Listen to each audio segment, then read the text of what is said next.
अस्सलाम वालेकुम व्यूवर्स, कैसे हैं आप। मेरी दुआ है अल्लाह पाक आप लोगों को खुश और आबाद रखे। व्यूवर्स, आपके लिए मैं हमेशा की तरह अच्छे अच्छे अमल लेकर आई हूँ अपनी बहनों के लिए जो कि परेशान हाल रहती हैं किसी न किसी वजह से।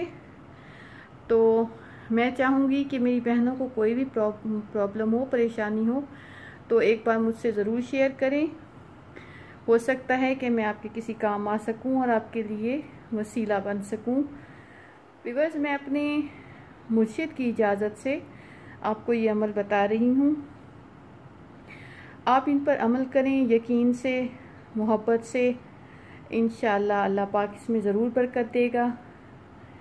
व्यूअर्स, अब मैं आपको अमल बता रही हूँ जो वो जिन लोगों के यहाँ औलाद नहीं होती या हो जाए तो एक से ज़्यादा नहीं हो पाते, तो ये है कुशादगी औलाद के लिए, वक्त के लिए, औलाद के ज़्यादा होने के लिए ये अमल है पड़ा।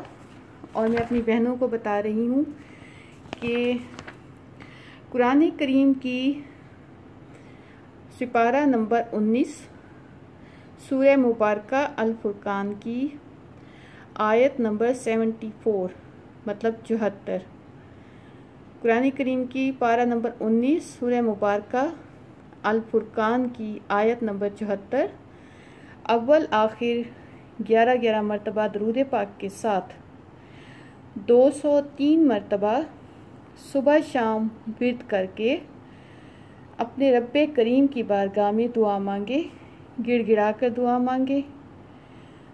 और इंशाअल्लाह अल्लाह पाक अपने बंदों की दुआ रद्द नहीं करता, और ख़ास तौर पर जब उसके कुरान का वसीला दिया जाए, उसकी बताई हुई सूरतें पढ़ी जाएं। बीच में नागा नहीं करना, नागा नहीं करना। अगर कोई नागा हो जाए तो परवाह नहीं, लेकिन कोशिश करें कि ज़्यादा नागी ना हो। इसके साथ ही इजाज़त चाहती हूँ व्यूअर्स। जज़ाकिल्लाह, अल्लाह हाफिज़।